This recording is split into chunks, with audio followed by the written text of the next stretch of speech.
Oh, dear. All right, Dustin, intro us. 3, 2, 1. Episode 23, oh dear, coming at you. What are you, Teddy? That's, was that it? Is that your final take? That's your final answer? Oh, yeah. That was good. All right, well, hello. Welcome to episode 23 of Oh Dear, presented by Bo's Bar and Stage, coming to you from Communal Creative Studios in downtown Red Deer.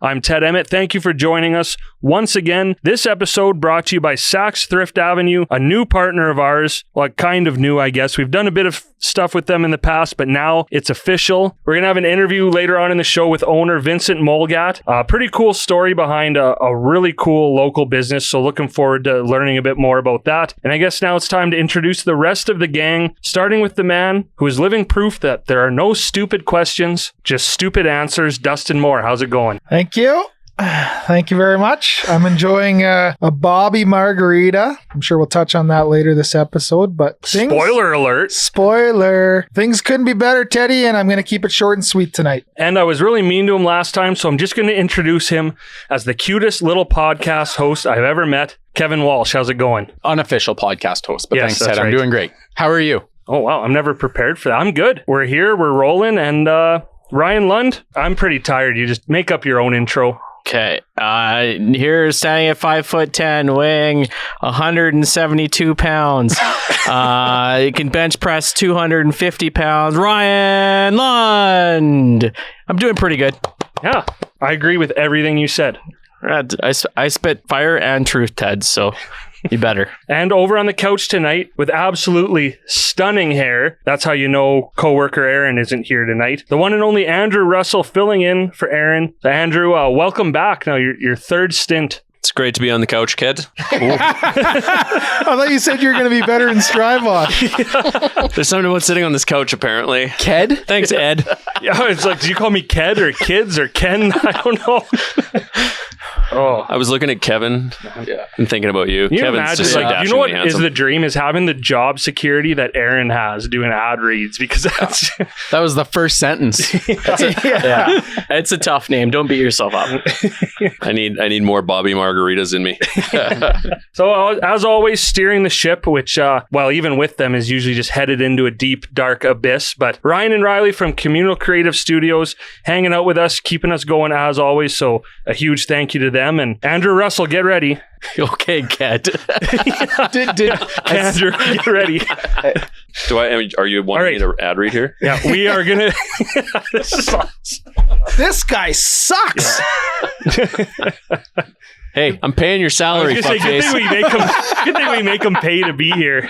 All right, let's go into the Glad game. The Glad Game is brought to you by Beyond Insurance, winner of Travelers Canada 2021 Canadian Brokerage of the Year Award. Beyond partners with you and your business to help you understand and manage risks by taking the time to review all your insurance needs and offering customized solutions. Learn more at beyondinsurance.ca or by calling 403-392-6118. Beyond Insurance, your best choice for insurance in Red Deer. Totally redeemed yourself. Nailed it. Oh, shoot. Your mic was off. It's fine. I can do it again. Okay, I'll kick it off. It'll be short and sweet. So, as everyone knows, Betty White passed away at the end of, or maybe it was the very beginning. No, very end of 2021. And one of her, while she was alive, she was a big animal advocate. So all around the world, all the animal places now in Alberta here, the SPCA Humane Society. Central Alberta Humane Society. Yeah. You got that, but you couldn't get Ted. So all these places have received lots of financial support. So I read an article saying the Central Alberta SPCA set a goal for $10,000 on what was going to be her 100th birthday. They hit that goal by 9 a.m. and actually surpassed $120,000. So they hit 1,200% of their goal. So that's pretty amazing. I mean, who knows? Maybe that'll become an annual event, but I'm hearing stories about that all around the world, really, which is quite a cool legacy for her to leave. Yeah, you had me at Betty White. Yeah, and you had me at animals because... Yeah, enough said. No, but how cool is that? I totally agree it should become an annual thing because I know, I was watching a news station a few nights after, and they were releasing totals of different animal shelters across Alberta that were raising thousands and thousands of dollars. And I know a lot of them, with the pandemic and the support that may have felt a little bit dry in that time. This couldn't have come at a better time for a lot of these shelters that were becoming full again, because I know a lot of adoptions and stuff did happen early COVID. They call them COVID dogs. So good for Betty White, good for the legacy she's leaving behind, and hope it becomes an annual thing. Saving Grace out in Alex also got over $100,000. Wow. Is that the one we donated $500 to earlier this year? The Chubbs does like $500, but every bit does count though. Like Andrew said, that was a bit, that's a big one that they will never refuse an animal. I'm sure they maybe any kind of animal, but the animals they do accept, they never refuse one. So they take it in and they figure it out, which is crazy cool for, they're doing it for the right reasons, and to get the support back from such a crazy viral thing is awesome. Pretty cool. And again, I think we're back to back talking about fundraising, but I think if we could talk about that every single Glad game, I think that's pretty cool, because it's, especially in times like these, nice to see. Well, I'm going to throw one more at you, Ted. I probably won't catch it because I'm not athletic. All right. Yeah, watch out. Throw it to Ked instead. I'm really glad that the Central Alberta Child Advocacy... Andrew, what is Walsh trying to say? The Central Alberta Child Advocacy Center. That's the one. That the Central Alberta Child Advocacy Center was able to raise just under $70,000 for their one-day 50-50 jackpot that they have going on. I believe the draw is sometime kind of early February 9th or something like that. Anyone that knows about that center, it does incredible work. Through our Optimist Club, we've been able to talk to Mark Jones, the director, directly, and hear some stories and just how much it's helping. And it's sad that there's that type of stuff where children are harmed in various ways in society, and just really grateful that a center like that exists for them. So it's really cool what they're doing, and they have big plans they've executed so far over the last few years, and looking forward to the future. Yeah, and I think we've shifted our Glad game a little bit. We went to one last time. We have a couple cool fundraisers. We're going to add a third this time. Teddy is doing Dry February, which is super cool. I've never even heard of it, honestly, before. I've heard of Dry January. I've heard of dry other months, but never February. So raising money for the Canadian Cancer Society, and has set himself a lofty goal of $5,000. So I believe you're cutting out everything. Yeah. So I know last year I did a Dry February. It was last year was the first time I had ever heard of it. I actually heard about it from a coworker, and I'm not a huge drinker. So I thought, hey, here's an opportunity in February to do something, get back on the health train for one, but do something meaningful. And because to me, drinking is, I can cut it out fairly easily. Really, it's like when we're together doing this stuff now is mostly when I do it. So I'm cutting out alcohol, I'm cutting out cannabis, and I'm cutting out fast food, which I mean, if I cut out cannabis, the third one's a lot easier, but pretty much the things that I really like, because if I want to raise $5,000, raise a lot of money and awareness, it's got to be a sacrifice, because it's nothing compared to, I think we've all one way or another been affected by cancer. It's nothing compared to what cancer patients go through, what families go through. So I thought I would kind of step it up a bit, and hopefully, I guess on behalf of the whole podcast, try and raise awareness. And my least favorite part, Dustin, this was your suggestion. It's a great one, but I hate it. If I hit the $5,000 goal, to show how committed I am to this, I'm going to get the old buzz cut, which, I mean, my hair has been at least 6 inches long for a couple of years now. And again, it's nothing compared to what those patients and families go through. But I think, again, hopefully something people can rally around. And if you know me, you understand that that's a pretty big sacrifice. Unfortunately, I don't think my hair is going to be long enough by then to donate, which is too bad. Maybe I'll wait a little bit longer. I think the minimum is 7 inches. But either way, yeah, I'll put the link up for my Dry February. Lund will hopefully help police it, but I know one option too, you can set for yourself, like pay $100 if you're going to drink one night or anything like that. So you donate to yourself to be able to drink, but I think I'm gonna go cold turkey and hopefully raise some money and awareness for the Canadian Cancer Society. And They have a fun little head shaving event, hopefully. Yeah, that's awesome, Ted. I'm very impressed that you're taking that on, and I hope you reach your goal, not only because it's a good cause, but I know you love your hair, so I'd really like to see you shave it off. Good for you, Ted. That's amazing. I know with living with you, I know how much you love your hair and how much time you spend with it. So I know it's going to be tough if you do hit your goal and you do have to shave it off. I think it's going to be a worthwhile cause. And for anyone that knows Ted, they're going to donate because they're going to want to see you with a buzz cut, which is going to be fucking weird to look at for the first month, but hey, it'll grow back, man. I'm gonna look like a Guess Who character that never made it on the game. Yeah.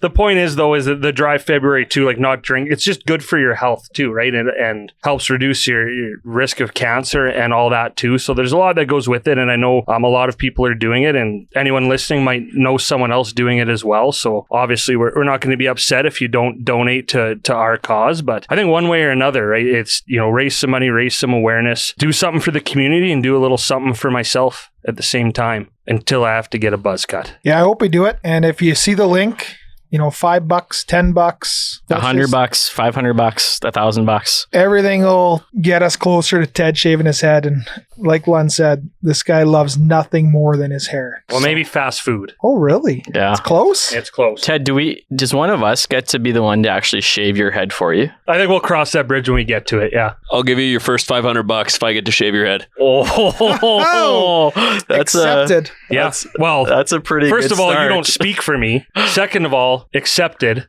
As long as it can get maybe someone, whoever ends up fixing Erin's hair can be there to do a touch up after. No, I'm experienced. I'm good. Yeah. I used to shave my head all the time. I got you. You're going to look great. As long as you don't shave my ked. So Yes. you're Yeah, at get it. $750 before $750 because the before Chubbs February did, yeah. starts. So let's go. Wow. Thank you, Andrew, Dustin, and everyone at the Chubbs too for donating. So it's a great start. Andrew, I promise that wasn't why we invited you here tonight. Yeah. I think you also one time offered to donate $500 for me to tattoo your name on my ass. So this is much more preferable. I'll give you another $500 if you tattoo my name on your ass. All right, we're up to $1,250. How much to get ked on my ass? $50. No, we keep ruining the sentiment of this, but thank you, and thank you in advance to anyone. Even just, if you can't donate, times are tough. Just share it too. Maybe someone else, sees it. It's something that's close to their heart, and they share it. Really, the awareness is just as important too, I think, as the donation itself. So that's really all we're trying to do, and yeah. All right, so to move on, every now and then we actually record an episode before we've recorded the interview, and that's the case this time. So we're going to jump ahead to the future and go to our interview with our episode sponsor, Vincent from Sacks Thrift Avenue. All right, we're here on location, and this is right away. You're going to have to go watch the video of this interview because we all look sharp at Sacks Thrift Avenue, downtown Red Deer, with owner Vincent Molgat. Vincent, thanks for having us here at the store. It's man, I wish everyone could see Dustin right now. It's amazing. I am buying this hat, so you will see it. Well, we got to pick out a few pieces and dress everybody up for today. No, I like it. This is why I showed up early, just to shop before the interview. Hey, and welcome, Co-Worker Erin, to your first interview. And we had a two specific reasons for having you here. A, you're a thrifter, and B, you had quite the faux pas here, which we'll get into in a little bit. But I guess, Vincent, just to start off, tell us a bit about the history of Sacks Thrift Avenue, and how it came to be and how you got to where you are today. Well, it was just over 2 years ago. I kind of wanted a little bit of a break from just what I was doing. And we had this vacant space in this building. And I decided, hey, let's do a thrift store. And we support charities that are in our building. So right now that's Central Alberta Brain Injury Society, as well as Canadian Mental Health. And we kind of got it going 3-4 months before the pandemic first hit. And then we had to shut down for 4 months. And the truth was, really wasn't catching on. We just lacked parking. Everyone in a thrift store wants to park. They don't know how long they're going to park for. You park downtown, you got to plug a meter. And then as well, we weren't big enough. Like, you need a really big space. You need constant moving of inventory. So when we shut down for 4 months, I kind of stopped and I kind of said, what's been selling? And we got the old records from the Sound House, and those have been selling. So we really kind of made a little bit of a pivot and converted the store into predominantly a record shop. And then we do a kind of curated thrift and vintage up front. And so for people who are used to going to true thrift stores like Value Village or any of the other ones in town, what is the big difference between an experience like that and coming to a more curated experience like this? Well, the big thing is you don't have to look through 1,000 racks to try and find something that you like. We're very much going through and curating it for you, finding those pieces that everyone's kind of into right now. You just kind of get to go through and find those gems. Now, are we a little bit more expensive? Naturally, but what you have to pay a little extra for, you make up in your time. Absolutely. Yes, it is definitely the kind of store that you can come in and just grab things off the rack. And they're all going to be wonderful and exciting and give you that same hit like you'd searched for 2 hours through a rack somewhere else to find one good shirt. As you can see by my earrings and my wolf sweatshirt, like... Yeah, I mean, I think everyone hopefully by now is, if you follow us on social media, you've seen my pink hat that I got here too. And a lot of cool stuff. And yeah, we're right now sitting kind of in the clothing part of the store. We have some awesome VHSs behind us too. So it's just, I think we know our listeners like nostalgia and you get a ton of that here. But I think the really cool part for me, and when we first came here, is the extensive record collection. I know there are places, around Red Deer to get it too, but I don't know if there's anything that extensive. And is that something too, like, is that one of your main goals, is keeping that record collection as updated, use the word updated kind of loosely since they're mostly old records, but just keep it as stocked as possible and keep your eye out for what's out there? Yeah, that's actually the most challenging part of the whole store. We're now open 4 days a week. We used to only be open 3. And I would tell people all the time, I needed those other 4 days just to track down the old records. I've gone as far this past summer. I drove all the way out to Oliver, BC for 1,900 albums. And that's the sacrifice you really do have to make. And it's getting harder and harder to find those big collections like that. And you said to quantify your drive to BC and back. How many episodes of Oh Dear is that? Because I know you said you crushed. We met you for the treasure hunt, and you hadn't heard the podcast yet, and you basically I have to assume almost all the way there and back. That's a lot of us. Yeah, it was. I basically downloaded them all up to that point. So this would have been July. How many episodes were you guys at in July? Probably about 14, 15 by then. Yeah. And I remember getting all the way back with half an episode left. And you know what? It was just the reinforcement that I needed, that it was a worthwhile group of people. Idiots. Yeah, okay. Yeah, you can say it. You said it. And entertaining. I am not a big fan of driving for long distances. And it just kind of really helped, ease that pain of that long of a drive. So thank you for that, guys. And so how you met London Eye and Walsh through the treasure hunt. Just met Dustin actually for the first time tonight. I would love to hear how you met Co-Worker Erin. Yeah, let's hear your side of it. You did such a good job of explaining it on episode, I think it was 19. And I sat there and I said, wow, she told it perfectly. I guess from my point of view, it was very much where you were in here, and part of the policy at Sacks Thrift Ave is trying to make a sense of community. So I do try to remember my customers' names, especially when it comes to the records and everything. So when people are looking around, I like to chat them up. I like to ask their names. And so here, Co-Worker Erin was walking around and everything, and I pulled my usual, hey, how you doing today? You looking for anything in particular? You been in the shop before? And no, first time. And I said, oh, how'd you hear about us? Because that's the other thing I always want to know is what of my marketing efforts is actually working? And she's like, oh, a friend told me about the place. I said, oh, well, which friend? And she's like, oh, yeah, his name's Ted. And I'm like, I'm thinking to myself, from the podcast. Yeah, that's so dear, isn't it? So together. So I kind of asked, and you are? And she sat there, stared at me.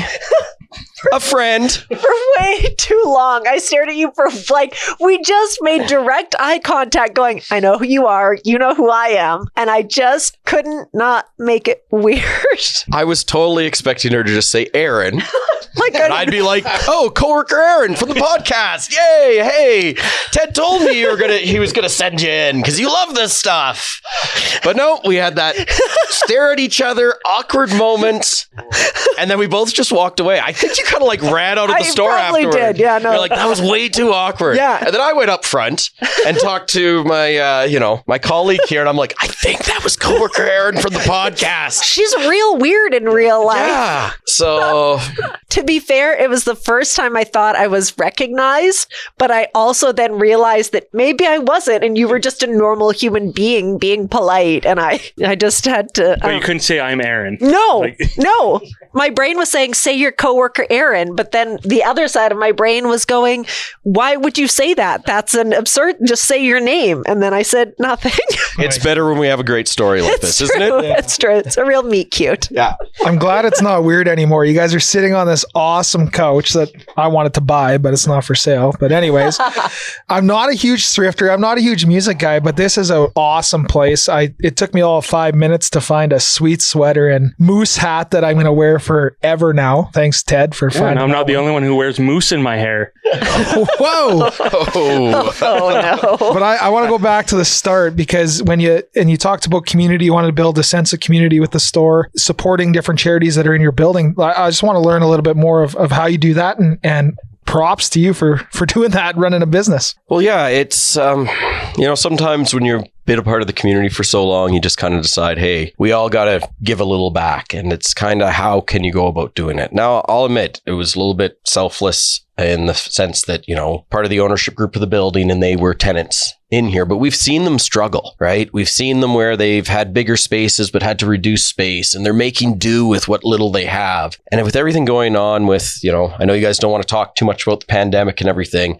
but we're seeing some real struggles for people with mental health. So that one's an easy one. And then as well, I look at both groups as kind of like people that just out of no reason of their own are just a little bit less fortunate. And like, we look at the people that are involved with those organizations and the amount of time and effort they put in there with little to no pay. And it's just a natural thing to do. And so when we say a sense of community, it's just also the community within the building and dealing with everything that kind of goes on downtown Red Deer, everything else in those struggles. So it feels good to be able to do that. Like any business though, there are costs and everything that has to go on. I'll admit, I've got 2+ years into this, and I'm proud to say, starting January 1st, I'm now paying myself minimum wage. So, you got to strive for the little things in life, right? Congratulations. That's good. I think last year, I made 4 cents an hour doing this podcast. So it's all a labor of love, right? And then the Rage Room is now part of this as well, which I believe, Dustin, you and I are going to go rage out after this. But how did that come about? The truth was, when we were a thrift store, you started to see all this stuff donated that just sits there. And it's a reflection of all the consumerism that we do have out there. And actually, my cousin, pre-pandemic, had one of those big golf domes in Calgary, and they had combat archery and all these other activities. And they would have thousands of people in every weekend. And they had started one up there. And they said, based on square footage, everything, it did really, really well for them. Very positive experience for most people. And I just saw the stuff that we had, and we had, again, empty space in the basement. I guess I'm just the type that needs another project. So, got some guys down there. We put up some puckboard. We did a few little renos and said, hey, we'll give this a go. If nothing else, it'll be a lot of fun. We can also use it for charity events, whatever else like that. Anyway, again, we can kind of help out, help the community. And same time with, again, the big C word going on, sometimes nice just to go and kind of relieve a little bit of that stress level and everything. So we got that going in the fall, but that's a big time for us as a retail store with Christmas. So we didn't go above and beyond to kind of really push it and advertise it. So we've started that in the new year, and we're really starting to see it pick up down there. In regards to the Rage Room, and we'll probably learn a little bit more about it later, but can you purchase gift certificates for it? Like if you wanted to give it for a present to a wife or a family member, putting up with my shit all day, but is it a lot of gift certificates then? For those type of people you piss off? Yeah. I mean, Ted, I could probably give Ted $1,000 worth of that Rage Room, but Is there a way to, if you're not into the whole rage room thing, an ability to give gifts hourly to the rage room or 15 minutes? Like, how does it work? Yeah, definitely. Like, we do have kind of our 3 standard package. It's just the bigger the package, the more items you get to break, right? So it's just a $50, $75, and $100 package. And the truth is, there's a lot of value in even just our entry level package. We do have gift cards for our standard package, but ultimately we can write a gift card as well for any denomination for the store, so they can be utilized that way. And they were a really big hit leading into Christmas, great stocking stuff or everything else like that. And we've seen the people come in and, everyone's been pretty excited about it if they got it as a gift. And and so it's a great little thing for anybody and everybody. Even if you're not one of those people that have a whole bunch of built up rage or, need that outlet, it's kind of just fun to go and smash a bunch of shit, watch it break, and walk away. And, I think the packages are for 45 minutes. I don't even know, honestly, if you need that long, because you get really sweaty and tired in there too. Like, because you wear the cover, obviously all the safety gear. Like, it's a very safe thing. I think that goes without saying, but we're going to say it anyways, just to make sure everyone knows that. But you get really sweaty. But what I really liked about it too was that it was the experience, down in the rage room is very reflective of up here in the store, because, you're back there playing vinyl. You're basically, I don't know if you do this for everyone or we got the special treatment, but you're playing songs, kind of changing out the vinyl, that too. So you got music blasting in there too. And it's a ton of fun. Like, I think for me, the music really added to it a lot too. And it seems like for you, it got to be a little bit of fun, even just to run it and watch people go in there. And like I said, I didn't think I had any rage that day, but I guess I did. And it felt great after. Yeah, no, that's the standard experience that most people have. It's vinyl. If you get here early, you can go to the back, find any record that we have back there that's open and bring it down to play it.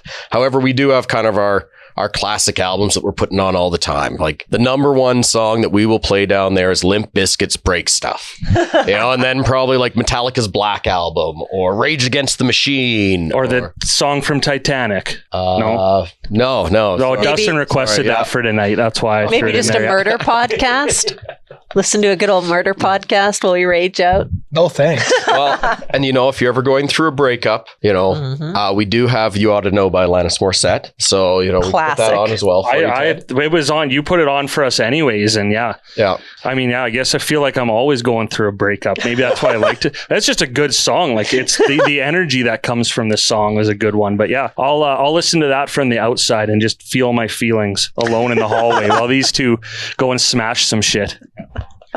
One other thing, as we're just chatting through this, and I can't wait to actually try it out, but like, do you bring in corporate, like, businesses and stuff like this would be a great team builder activity for businesses if they're, if you're going through a big audit season or a tax season, or like you want to just get some relief from that work environment. I know, again, back to COVID has kind of hampered a whole bunch of in-office activities, but as we come out of that, I think that's a great activity for, small businesses, big businesses to get their employees in here and give them a little stress break from the everyday work life. We're definitely open to it. We do have a few limitations, and mostly we just have the one room, and our insurance only allows us 2 people in there at once. We can rotate people through and everything else like that. And yeah, it's something we're definitely looking to do in the future. So I'm expecting Dustin for you to bring all the bulldogs down here, or, everyone from the shop, and come smash it up. You just got to round up those people for us and we'll set it up. I know on the upcoming weekend, we've got a couple groups of like 4 people coming down. We don't know the exact details, but it's hopefully going to be a great time. So a lunchtime smash break. Yeah, I mean, that might mean different things to different people. Sorry. Especially when you're working from home. That's a whole different thing. Yeah. Someone asked me, like, how much is the smash room? I was like, I don't know. I'm sure those exist downtown too, but if you're talking about the rage room, that's something different. But Vincent, I know, for the thrift store now, for, you're more looking for vintage and not like the bulk donations or anything like you would take somewhere else. But for the rage room, I know, for me, you're always going through coffee mugs you don't need anymore, or that type of glassware that you might just throw out. Can people just drop it off and donate to you for other people to use? Or I know you can just pay a flat rate to bring all your own stuff as well, right? Yeah, we do have some limitations. We'd love for people to drop off stuff to donate. They can pay a $30 package vintage, bring their own stuff to smash. We do have some limitations. It is in the basement, so we don't want to be hauling anything like gigantic up and down the stairs. We also can't do screens. There's mercury in them, so that's just a hazard in itself. But in terms of like, our name is Sacks Thrift Ave, and we initially took donations.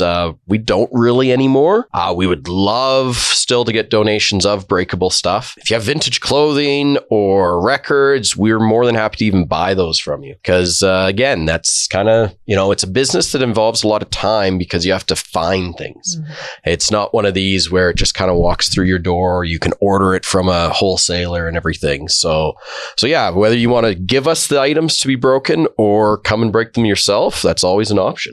Grandma's china. Finally found a use for it. It's sad to say, but we do get a lot of china. Yes. And yes, it does get smashed in the rage room. So I'm sure my parents are still saving theirs for the Pope or something. So I don't know if I could get that. But and Vincent, coming back just to the store as a whole, because you spoke about how you want to create a community. Have you found already too, like you have a great community of regulars that come in and tell you exactly who they are?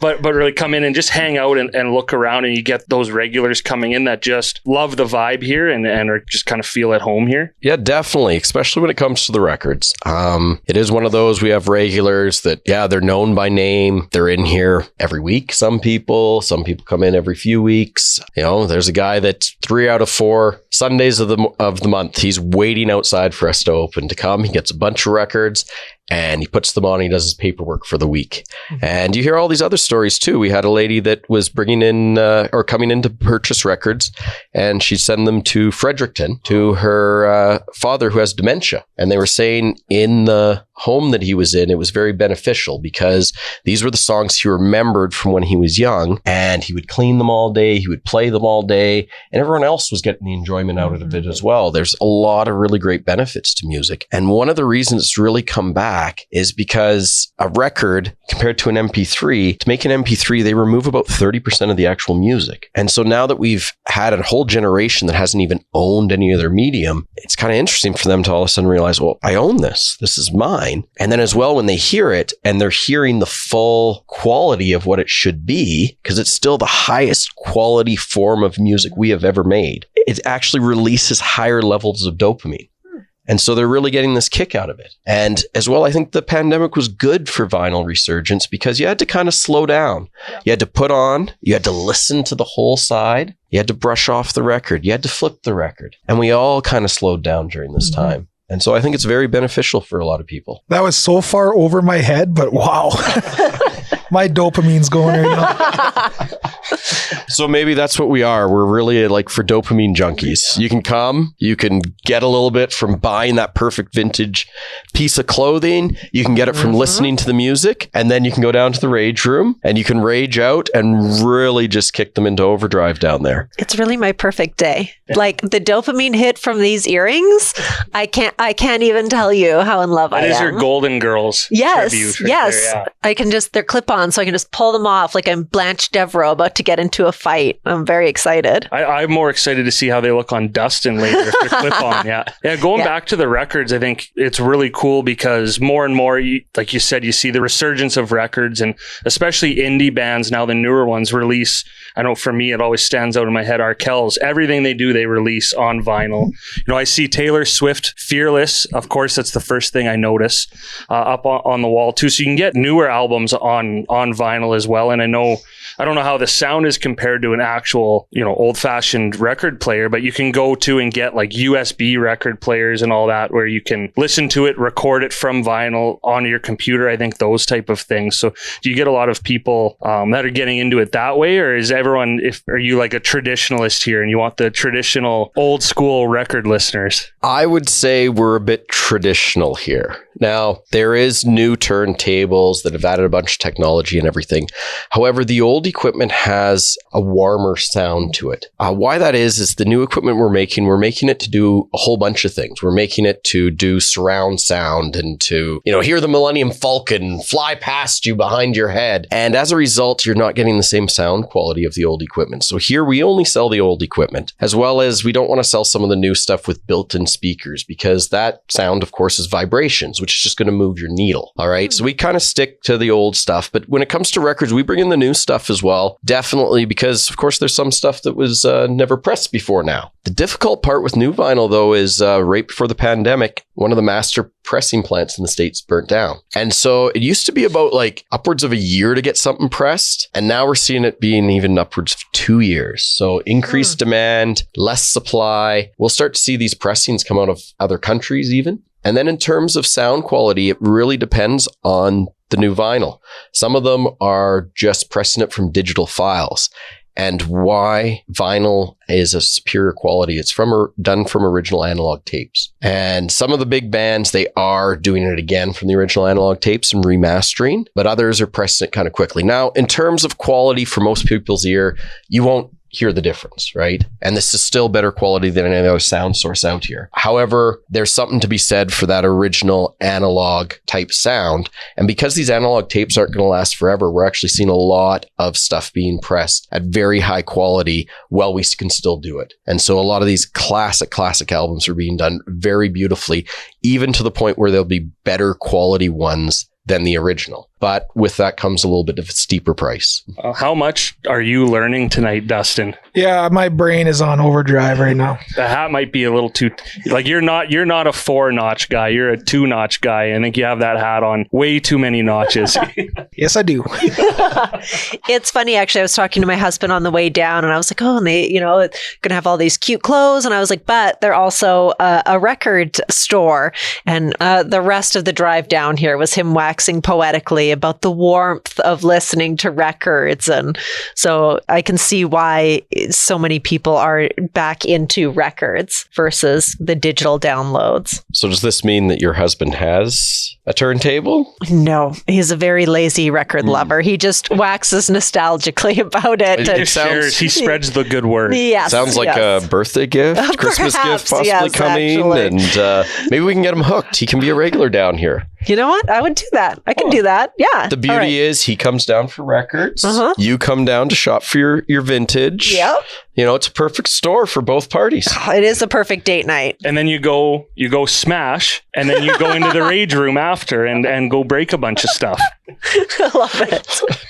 But really, I think for anyone too, like Dustin, I knew probably half of what you were saying there. Dustin knew zero, but you can come down too and get, like, if you don't know anything about records, I think you and I should probably just talk about music the whole rest of the night. Like I said, I could go on and on and on. But before we do that, we'll start to wrap up and let you again, one more plug for the store. Obviously people can check it out online, follow you on social media, book the Rage Room online, basically kind of all of those salesy parts that we have to get to at the end. All right. Well, I guess the most important thing for people to know is we're only open Thursday through Sunday, 11 till 5:30. And it really is about just kind of step back in time and doing a little something different, trying off some different clothing.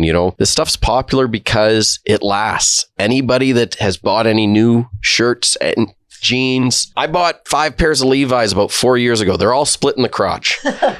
These that I wear now, they're all vintage because they are actually going to last. These jeans are already 20 some years old and they'll probably last at least another 20. And then that's the same thing. Like vinyl's timeless. It lasts a lifetime. It's to be enjoyed for this generation, the next generation. And I truly believe they're not going to make a better form of music because of capitalism.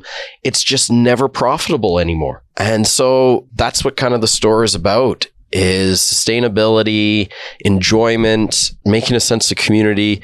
And then I guess come and smash some shit.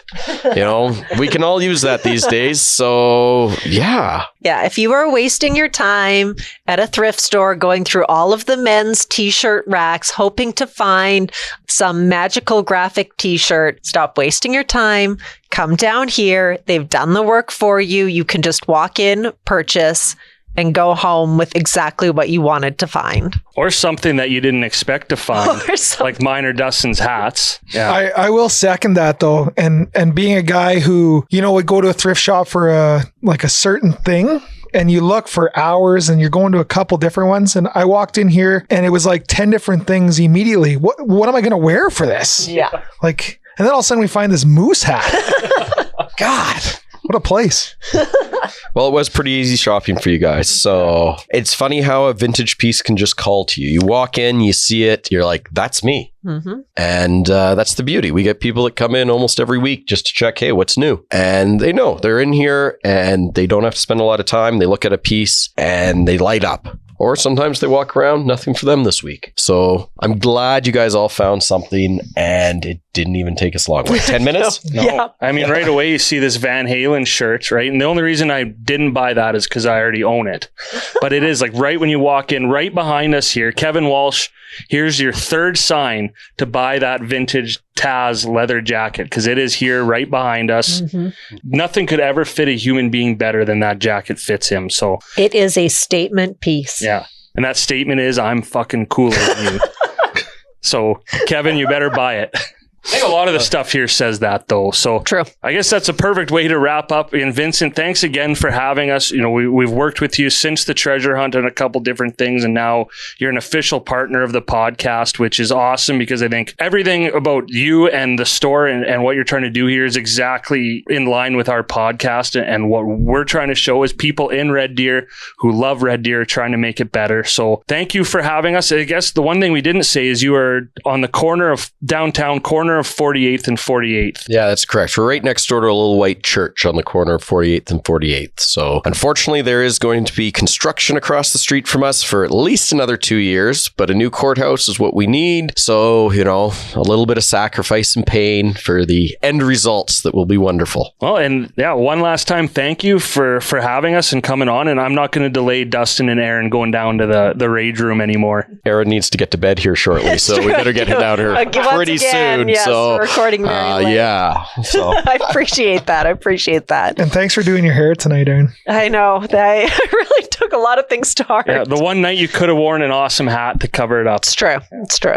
So huge thank you again to Vincent for that interview, and again for joining us as a partner as well. We did the Rage Room. We worked with him a little bit too during the treasure hunt, but now officially a partner. And again, we don't know what the interview was about. I'm hoping Co-Worker Erin was a part of it, and I'm hoping that the two of them had to sit down and talk about their really weird, awkward encounter. But again, just a really cool business. I don't know. I think everyone's been there now and checked it out. But again, it's a cool story behind it. And I just think it's something that adds to the charm of not just downtown Red Deer, but Red Deer in general. I know last time we were there, we may have even talked about it in one of our previous episodes, but Kevin, if you remember last time we were there, they had that really, really cool leather jacket with the Tasmanian devil on the back, and it was such a perfect fit for you. And if it's still there, man, I think you should nab that thing up. It's still there. I've thought about that jacket a few times. Not even I think it's collectors. I think that's an investment. I could make money off that coat if I kept it. The value's only going to go up. Then you just stuff it in a closet. I don't know where that thing. You take a picture of it and then turn it into an NFT.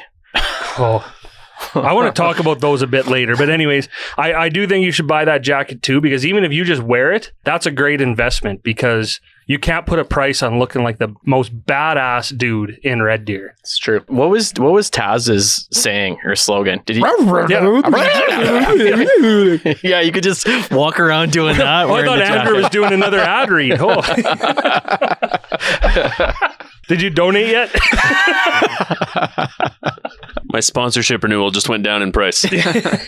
But again, I urge everyone to go check it out. It's a really cool vintage store. Tons of records too. So if you are into that music scene, and I just like what he's trying to create. He's trying to create a culture and, a place where people can go hang out and add a little culture to the city. And I don't think we need to talk about the Rage Room anymore because we have before, but people still don't really know that we have that in Red Deer, and it's pretty incredible. So again, thank you to Vincent. And I know I'm sure we'll all be back there many times in the Rage Room. Well said, Ked.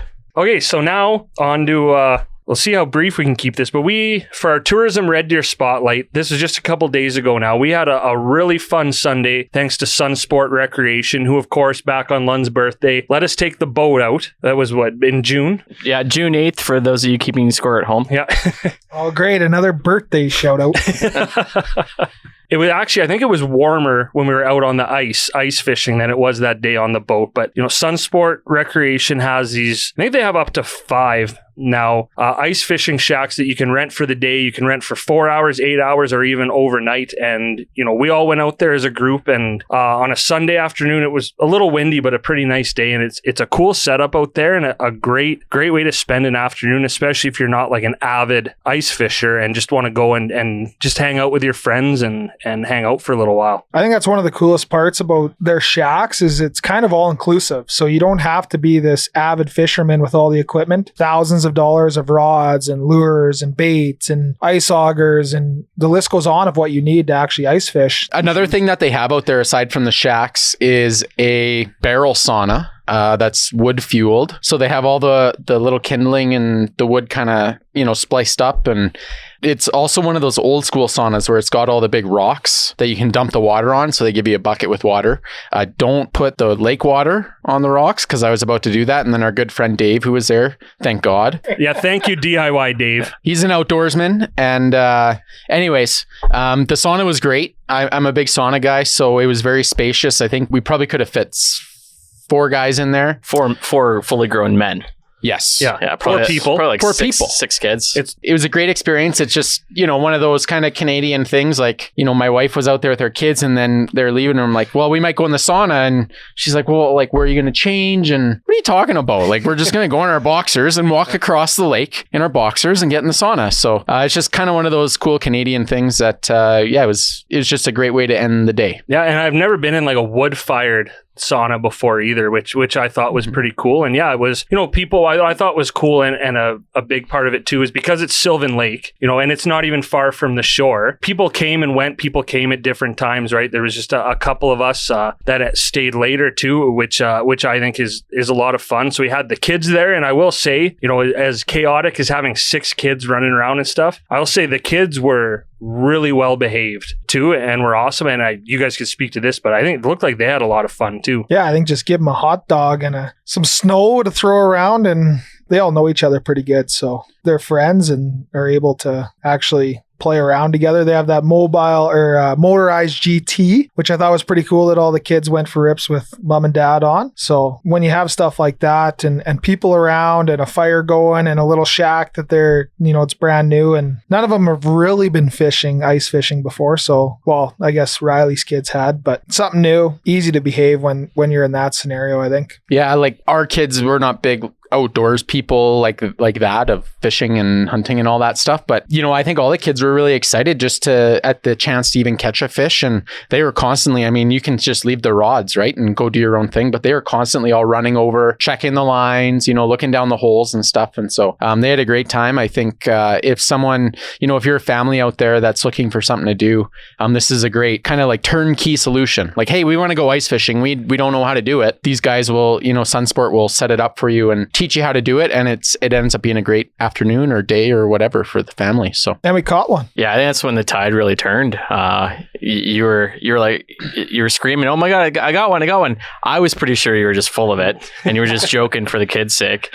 And then everyone just rushed into the shack, and all the kids were just all into it. And you pulled that sucker out of the hole, and all their eyes just lit up. So thank God you caught one, because now I think they're going to want to come back and go ice fishing again later this year or next year. So I've been ice fishing probably go once or twice a year, and I rarely catch anything. So one of the cool things they had out there was a underwater fish camera, so you could at least see if there were fish near, which when you're not getting any bites, it's helpful to know that you're at least close. So good for you for catching one. I wasn't as lucky.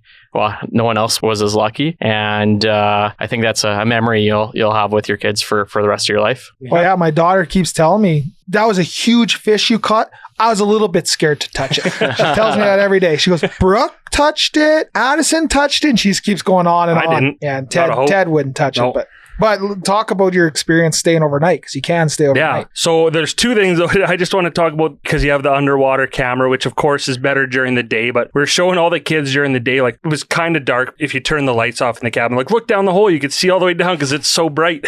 And it was like, I don't know, 7:30, 8 at night, and Walsh turns off the lights on all of us. Like, what the hell are you doing? He's like, oh, I wanted to see down the hole. It's like, well, no, you need sunlight still for that to happen. And they were glowing so green before. I was like, I just thought they'd chuck glow sticks down there. That's why it was good. We had DIY Dave and our other friend too, Riley Kloss, who is another outdoorsman, quite the woodsman. Yeah, there as well. And two really great Kevin Walsh moments, because not long after that, he thinks, oh, I'm gonna fish from the top bunk. There's bunk beds in this one we were at. He goes up there and starts, and all of a sudden, and I kind of just see out of the corner of my eye his rod bend, and I'm like, oh my god, he caught one. And he's for you guys, I got one. And Lun's underneath pulling on the string, making him think that he caught a fish. He got me. Yeah. And then we tried to reenact it, and it wasn't. It's not. It's never the same the second time. I really thought I had a big one. So those, I mean, and that's what's awesome about stuff like that, right? Is just getting to go out and do those. Hey, what do we do on this podcast? We go and have fun with our friends, and none of us really knew what we were doing. So just to hang out, have a couple rods there with the lines in, and so Riley and I ended up staying overnight, which was really cool. This one had 4 bunks, which I think can fit up to 6 people, because the bottom one's like a futon, so it pulls out. And so we, it's nice too, because not everyone stayed, obviously, but you want to have a couple more beers or anything like that, and do a little night fishing too. It's great, and it's pretty affordable. No matter which way you choose to go with it. But, midnight, we thought we caught a fish was pretty fun, but it took the bait and got away. But really cozy in there. They have Wi-Fi and all that. It's obviously, solar powered. So you have electricity in there, a propane heater, like really everything you need. And it was really, it was nice and comfortable. Had a great sleep.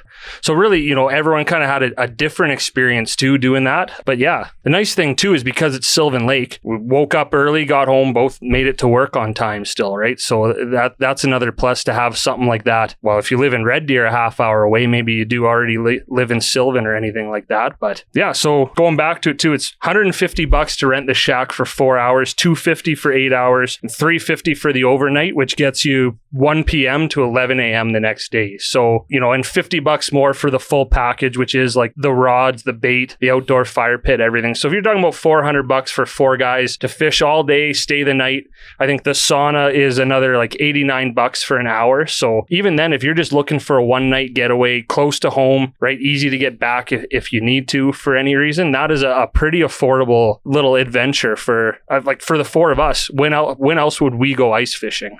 Like just the 4 of us. That's insane pricing, to be honest. I thought it was way more than that, and I hadn't really looked into it. That is extremely affordable, especially for the non-avid fisherman that just wants to once a year. It's kind of like the once a year golfer, right? Like you don't want to have these nice fancy clubs to golf once a year. You don't have to have all this fancy fishing equipment to fish once a year. Just go to Sunsport. Or you don't have to wait for Riley or DIY Dave to invite you ice fishing either. But again, a huge thank you to those two, because I know right from us to the kids too, is they really helped make the experience too. And of course, everyone at Sunsport was so great. A big shout out to Chris, who, I think really gave us the VIP treatment, and we can debate whether we deserve that or not. But, we got to try out that little, I guess, motorized GT is the best way to put it, and made sure we had everything we need. So yeah, not a lot of time too, because you never know when it can warm up again, but man, they're not going anywhere. So even if you're thinking next winter already, like book it. It's awesome, whether you want to do the half a day, full day, overnight. Make sure you check it out. And they do snowshoe rentals too for the winter. So there's a lot of things you can do, but I think again, we can't thank Sunsport enough. Just another really cool adventure for us. And and again, I really like any time we can get the families involved, as chaotic as it can get sometimes. I think it's really nice to be able to share that. And I loved watching the kids have a great time. One thing I'll add, Ted, is even though the shacks only sleep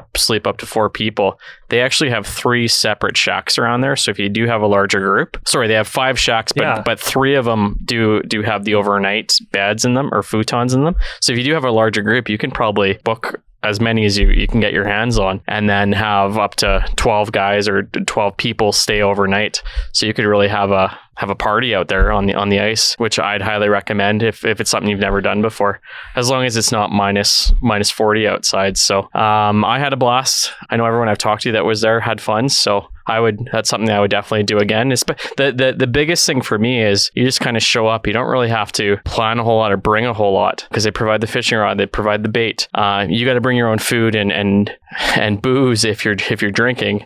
But other than that, you're good to go. See, and minus 40, you can still do it. There's 4 holes inside the shack with some nice propane heaters. So yeah, it really is an adventure that you could book in advance and not worry about weather. That's true. Yeah, for Hey, sure. Dress for it. It's just wind, right? It could be minus 40, and if there's no wind, it's not that bad too. Now, out on the lake, you're probably always going to have it, but even then, there was points where it got a little cold. The kids, whoever could go in the shack and warm up. And a shout out to Riley, again from Communal Creative Studios, who had the camera out the whole time, was filming stuff. And of course, the 5 minutes, not even 5 minutes, we finally convinced him to put the camera down to have something to eat. Dustin caught a fish. So, of course, I think we needed Riley to... Maybe if Riley ate 10 hot dogs, we would add 10 fish, but... Yeah, Dustin, how big was that fish you caught? I don't fish a ton, but like the thing was pretty fat. Yeah, it was like 20 pounds probably. Yeah, probably like 4.5 feet. Yeah, it was huge. It was 20 pounds the same way Ryan Lund is 172. It was That's big. good, It yeah. was Correct. big enough. It was big enough for us to eat. We threw it back, thinking that we were going to catch 100 more. Yeah. Well, It turns out catching one is like actually... I guess ice fishing is more for the sitting around than it is the catching fish. they don't call it ice catching. That's good. That's a You're very right. good point. Yeah. They, I mean, that's kind of, it's like I've been ice fishing a lot in the past, and I've come away empty handed so many times. So it just makes it so much sweeter when you do actually physically catch a fish. So I was jacked when you pulled Yeah. that. So was I, and I had a rod in my hand for maybe 2 minutes the entire time I was there. Poor Brooklyn, Kevin's daughter, she was manning this fishing hole inside the shack almost the whole time, and they went out to play for, I don't know, 2 minutes. She comes back in and she goes, "That was my hole." She did catch one though. Yeah, she did. And Dustin and I really beefed it. You know, it was one that was kind of on Under the an ice. angle under the ice, and we tried to force it too much and the line snapped. So that's our whoopsie, but she still caught one. We'll never take that away from her. And I think one last thing I want to add that was really cool about staying overnight and or just when you're there when it's dark. If you can go in December or January, it was really cool to look back to the shore and have all the Christmas lights, like the lighthouse was all lit up. It was just a kind of a really cool scene too. So Yeah, and if you're worried about missing the football game or the hockey game, just they got bring out Wi-Fi. Yeah, they got Wi-Fi, so just bring out your phone or laptop and you're good to go. All right. Well, again, I think you could tell by the length of this tourism spotlight how great of a time we had. So one more time, thank you, Sunsport Recreation. You can go to sunsportrentals.com to get all the information there. So with that, again, going a little long, but we're really going to quickly hit on this because we have a couple things to talk about again. So we're going to move into shooting the breeze. Shooting the breeze. Shootin' the Breeze is brought to you by Rob Ray Clothiers, Red Deer's premium menswear store located in the East Hill Shopping Center. Rob Ray is known for their suits. Whether it be a wedding this spring or summer, graduation, or work, we have suits that will have you looking and feeling great. Our in-house expert and tailor will ensure your suit fits the way it should. Rob Ray has many options from made-to-measure custom to off-the-rack, and various price points for any gentleman. Also, come check out Rob Ray's year-end clearance sale happening now as they make room for new spring inventory. So first thing we want to talk about is Dustin. How is, you don't have to really give us too many spoilers. Don't tell us what you're singing or anything, but how is preparations going for your big musical debut? If you can answer in Spanish, please. See, How's it going? Yes. it's a lot harder than I'd initially envisioned. It's been tough. I texted Ted, I think about a week ago and said, I'll be ready for tonight, a recording, because it was going well. And the chorus in the song, and I think probably just typical to memorizing other songs, is a lot easier than learning the words in the other parts. I don't know what the other parts of the song are called, but verses? Yeah. Okay. It's been a lot harder than I thought. I've downloaded the Spanish version of the song I'm singing on Apple Music, and it's on all the time at my house, when I'm in the shower. Bryn's going to be able to sing it before you. It's hard. I think I'm going to be able to do it, and I won't give any spoilers to how we're going to do this on our social media and stuff, but you know what? I think I'm going to be able to do it. I have a Spanish cousin. Cousin.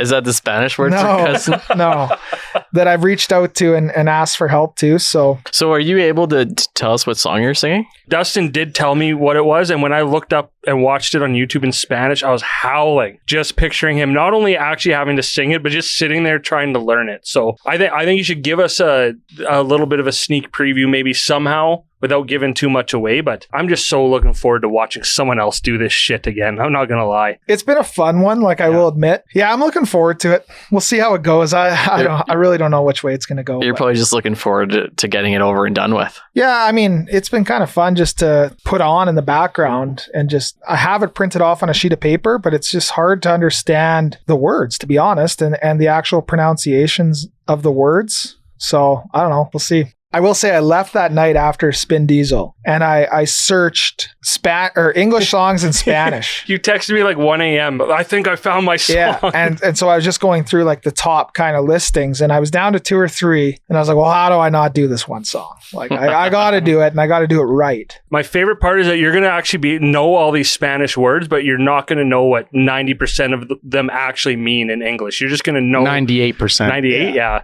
That's hilarious to me because I don't think I wouldn't take the time to like learn what I'm saying either. Can't. You just have to sell it. I will. Yeah, you're pretty good at bull crap. Yeah. So there we go. There's an update on that. So hopefully next time we're in here, sometime around there, you have till, I want to say we said like February 19th. You said Valentine's Day. So right around in there. One other thing I want to talk about quickly because it's, I don't know, just the hijinks we get into. We got invited to a first birthday party, and we unfortunately might get invited to a couple more. We have Sesame Street costumes. Apparently we do kids' birthdays and they're now. they're not costumes per se. They're the legit mascots that we wore to the Waste Management that we talked about way back when on the podcast. But we had you guys dress up for my daughter's first birthday, who absolutely hated it. I think she turned 2, but Was what it- do I know? I'm was not it her second dad. birthday? Yeah. Yeah, Yeah, it was her second birthday. Getting things confused now. So our good friend Ian and Katie invited us to their daughter's first birthday. And what happened? Let's give the viewers a little insight of what happened with Bert and Ernie. Well, I mean, going back again with Bryn, I think she enjoyed it, but was terrified when we were there. First of all, Ian, thank you for inviting us. Not the day after our 27-hole, 12-hour golf tournament when it was 30 degrees. That was nice. We're in much better shape there. But of course, London and I were Bert and Ernie, and we go in and their daughter, Dusty, you were Elmo. And like she loves Sesame Street, has an Elmo costume. So she reacted great to it. She loved it. But there was this one little punk. And man, like I could have sworn the first thing he says is looks at us and goes, "I'm 5 years old. I'm too old for Sesame Street." And I was like, "Oh no, this is like one of those kids that's way too smart for our own good." And he just started ripping us apart. It's like, "Man, I'm just here trying to make $0, trying to entertain at a birthday party, and he's tearing us apart." And he looks at me. Lund has the Ernie gloves. I have nothing. He goes, "These guys aren't real. They have human hands." Hey, why do you have a watch? Bert doesn't need a watch. Yes. To be fair, he was making a lot of good points. Yeah, he exposed. I think that's why I was upset, because he just exposed us for being not very good children's entertainers. Their daughter was so happy with Elmo, right? So I was kind of preoccupied with having so much fun with her. And then I gave her back, and he comes over to me and goes, "What do you got a zipper on, man? You got a zipper on your front." And I was like, "What?" And he started pushing me, and he was pushing me into the corner. My head's bouncing off the lamp in the corner, and I'm like, "Oh my God." I was like, "Go check if Bert's real." And he walks over to Bert and kicks Lund right in the shit. Lund was Ernie. Yeah. Oh yeah. Did he kick you or stomp on your Stomp foot? on your Yeah. foot or something. So first off, you said, "No, I've seen Sesame. You're too tall to be Ernie." And I said, "Oh, I had a growth spurt." And he says, "Those aren't even your real feet," and then started stomping on my feet. So I pretended pretending like my feet were hurting. And then the best part was it was time for pictures, and he was saying, "I'm never ever taking a picture with Sesame Street for the rest of my life." And then for like the next 10 minutes, we tried to get a photo with him, but he wasn't having any of it. Like, it was super entertaining, and he was being a little punk, but it was still really funny, and all the parents and everyone there had a great time. And I mean, we're never going to forget that. No. So, and like, I do understand that a 5-year-old is a 5. Or like, I'm not like that's the worst kid in the world. It just was hilarious because honestly, I was probably that kid. Probably 3 of the 4 of us here were probably that kid. I just didn't have a lot of rebuttal for all of his good. At least you had the full questions. costume. Yeah, at least I didn't. At least I didn't have stupid human hands. I never thought someone telling me I had human hands would hurt my feelings so much. Yeah, but it did. Yeah. I remember he said, "If you guys come near me for a picture, I'm going to do this," and just starts like karate kicking the air. Yeah, well, we'll just wait till he turns 6 and maybe he'll change his mind. I do want to show up at his birthday with not human hands. He didn't want to take any of your shit? Yeah. No, he didn't. Like, none of it. Oh.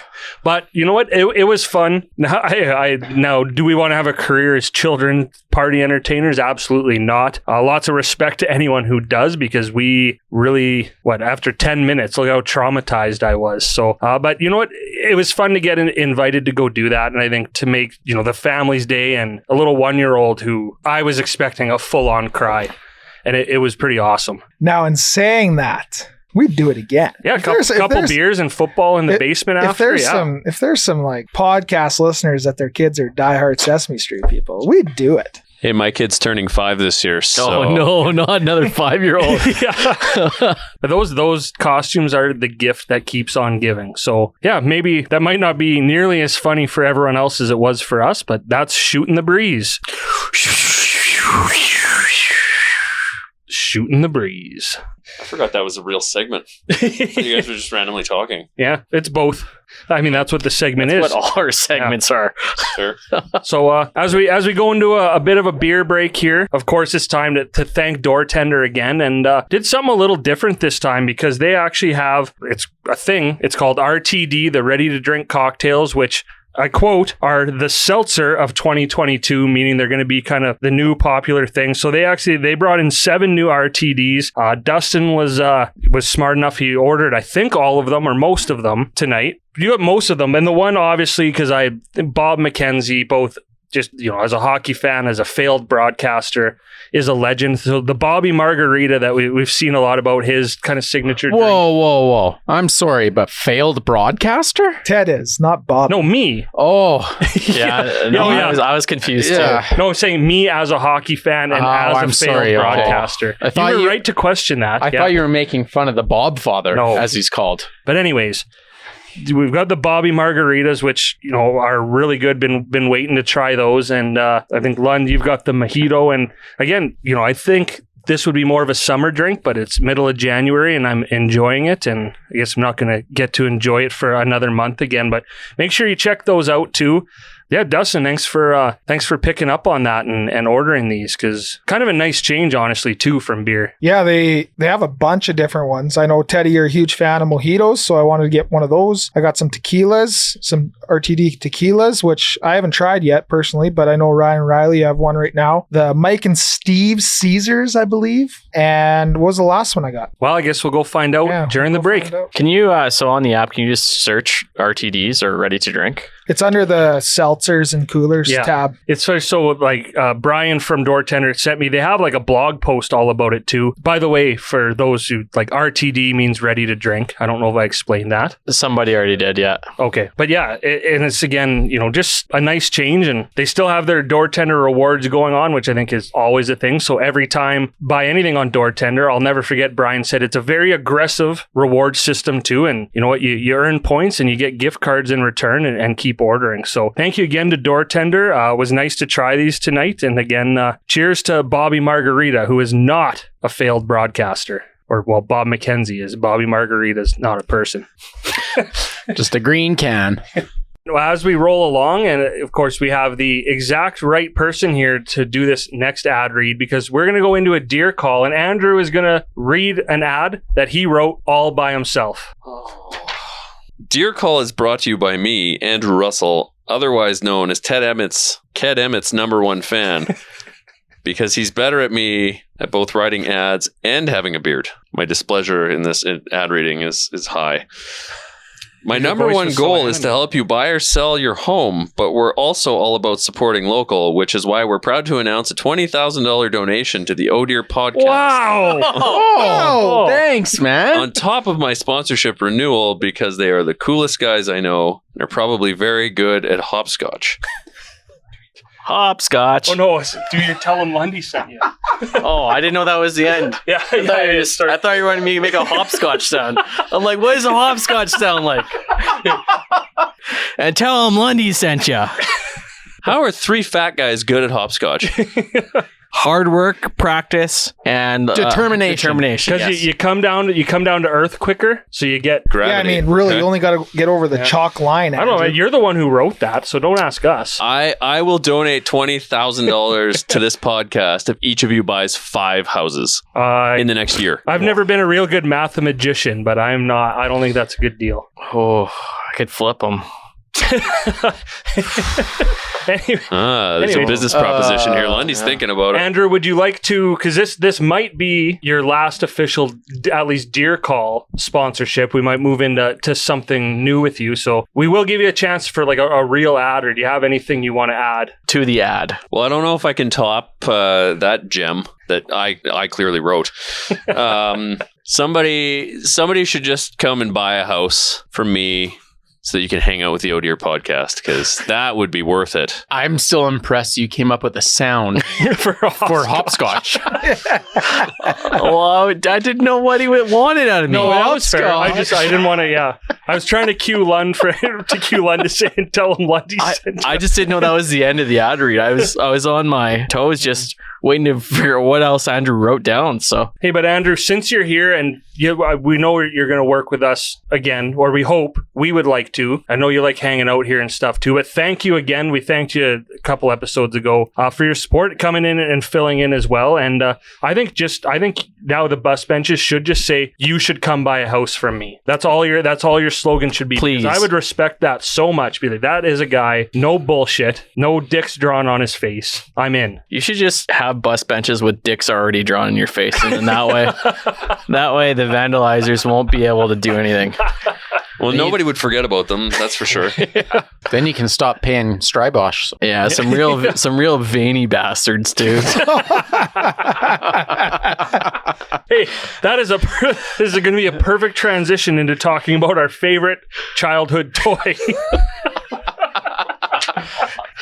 And that was the latest Deer Call. So we'll get right into it. We love the nostalgia. This is going to be a fun one because even just reading these really gets the memory going. Mike said the moon shoes, which you remember they were kind of like, they're like purple and like, I don't know, 6 inches of plastic, and they're kind of springy on the top. So when you walked, it was supposed to simulate like walking on the moon. They were like little trampolines for your feet. Yeah. That's the best way to describe it. Did they actually work? I always wondered that as a kid. I thought they were cool, but I was like, there's no way those actually Depends work. how much sweets you ate as a kid, I would think. Probably had to be on a trampoline. They'd make you really good at hopscotch. Yeah, they would too.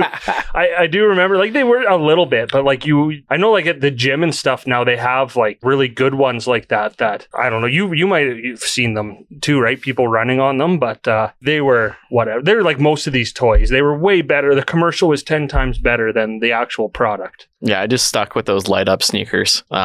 You're wearing some now. Yeah. With Velcro. That's how we could see in the fishing hole. Lund was just walking around. Running around.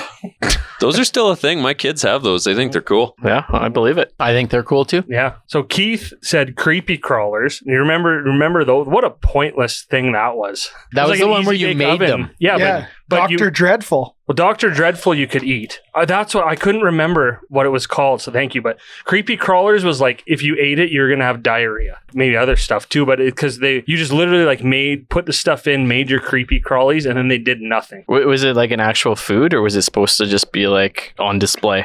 The creepy crawlers were like on display. Dr. Dreadful was like the food one, I think. Yeah, you could eat. It was like the guy, back in the day, the guy version of like the Easy Bake Oven. I always wanted an easy bake oven growing So did up. I. It's like- They were way cooler than yeah, I just Dr. wanted to bake Dreadful. cookies or cakes all day.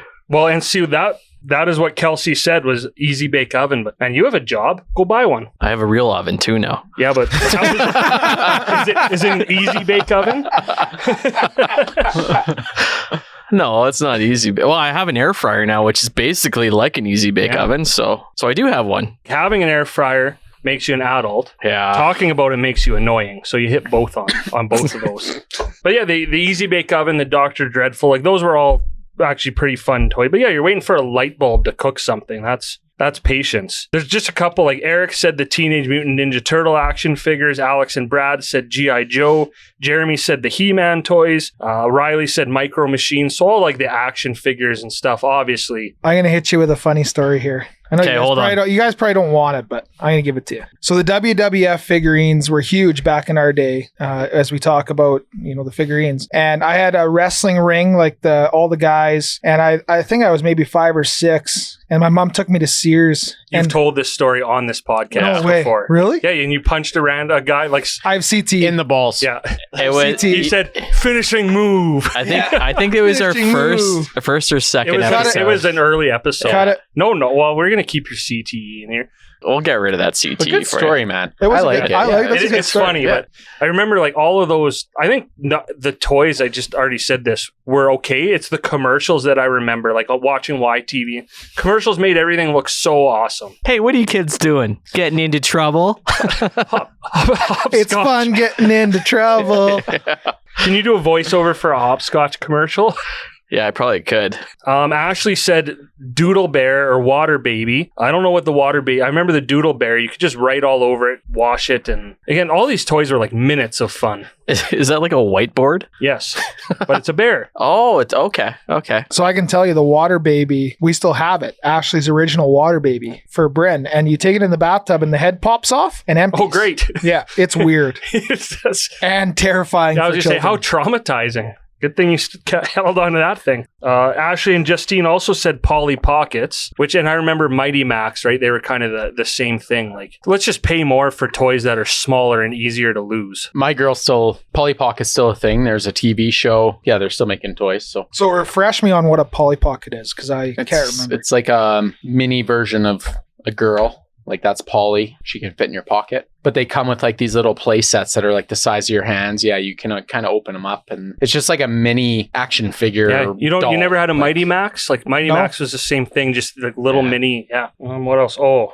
this is I assume this is not their real name, and this is a social media name. Baxtosaurus Rex said maybe the most god-awful, annoying toy of all time. Can you guess the world's most annoying and at one time popular toy? Furby. Yeah. Why the fuck were those so popular? It's the same as a Tickle Me Elmo. Yeah. Like, same thing. So through high school and stuff, I worked at Toys R Us at Bower Mall. And I was working the Christmas when Tickle Me Elmo came out. Yeah. And it was fucking pandemonium for like 3 months. And we were getting shipments like every few days. And these things, like people were lined up outside the store waiting to get this Tickle Me Elmo. Like, did it ever cross your mind to just buy some and then like sell them on the black market? No, because this was like 2002. So like I was still on dial-up. So there was no Amazon or the black eBay market was just like the back alley or the parking lot at that time. So my dad did do that. Yeah? Yes. Okay. Yeah, I could see. He bought Graham doing that. A pool. 50 Tickle Me Elmos at that time. Yeah. And then really just forgot about him. So now Bryn, all the cousins have Tickle Me Elmos. And it drives me nuts. So thanks, Graham. Your dad must have the creepiest basement of all I think he got rid of most of them, but now all the cousins have a Tickle Me Elmo. But that happens every year. What was the latest craze? Like what were the stupid... Andrew, you might know your kid, like the Eggimals or whatever they were called. They're like Hatchimals. I went a little too literal. But yeah, the Hatchimals. Yeah. Remember how the pandemonium over those? That it's just an advanced Furby that the egg like cracks when it's those Furbies super. Though. Like I know I'm going to see a couple of those in hell. Those things were creepy and weird and stared right into your soul. They looked kind of like Gremlins. Yeah. Like that movie, which is a good movie. Haven't seen that in a long time. Baxtosaurus Rex, Lindsay, and Ashley all said Pogs.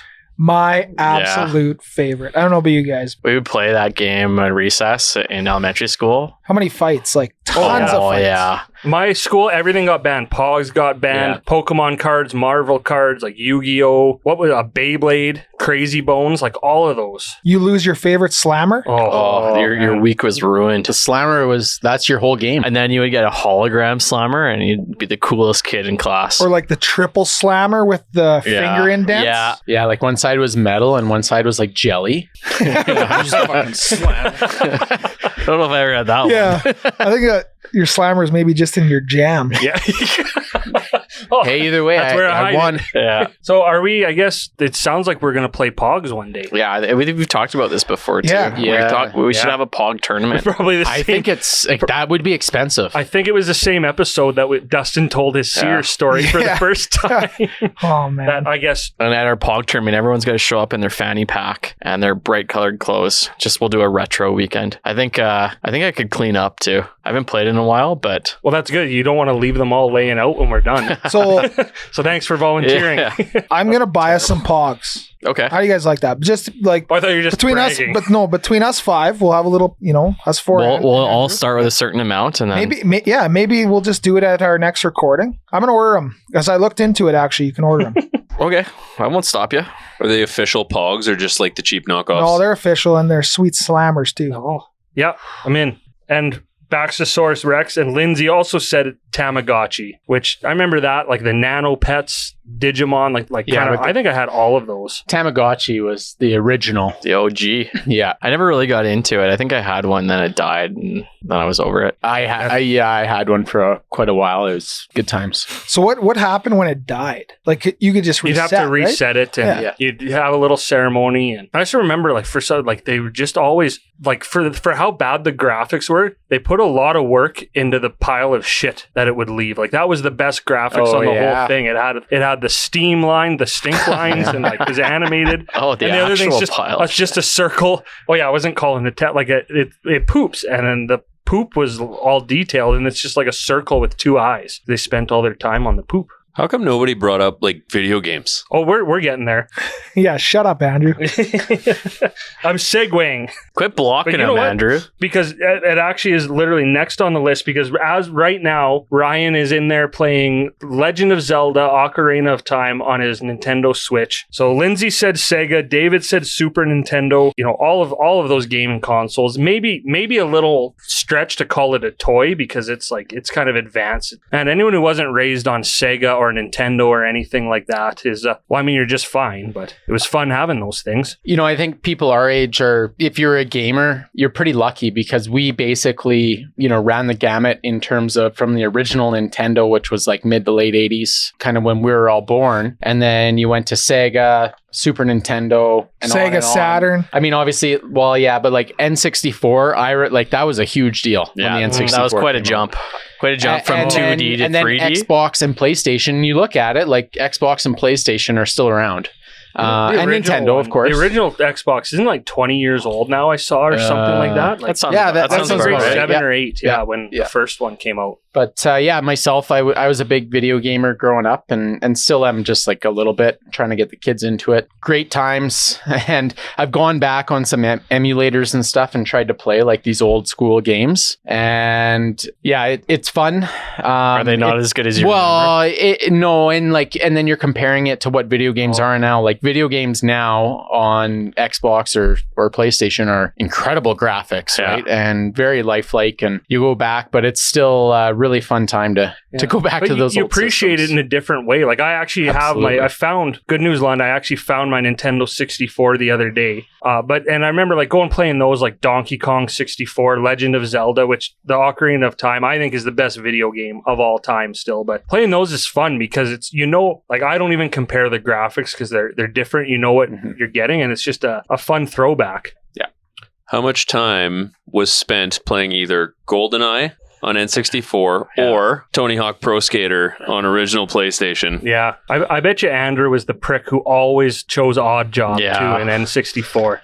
Yeah, and he would have Slappers only. and he would have the golden gun too, and just one shot you. There's hours spent playing that game. What a classic! You know what was better than that game was even Duke Nukem. That's that's a computer game. Yeah. I know, but you got to Still a video You got to see boobs. Square boobs. Yes. That's exactly where I was going with that. And So good job. then Dustin's first ever date, he's going like this to try and these Ted- are all wrong. Chad, we can't see what your hands are doing here, man. This Yeah, is a podcast. yeah. I was going to describe audio, but it doesn't matter.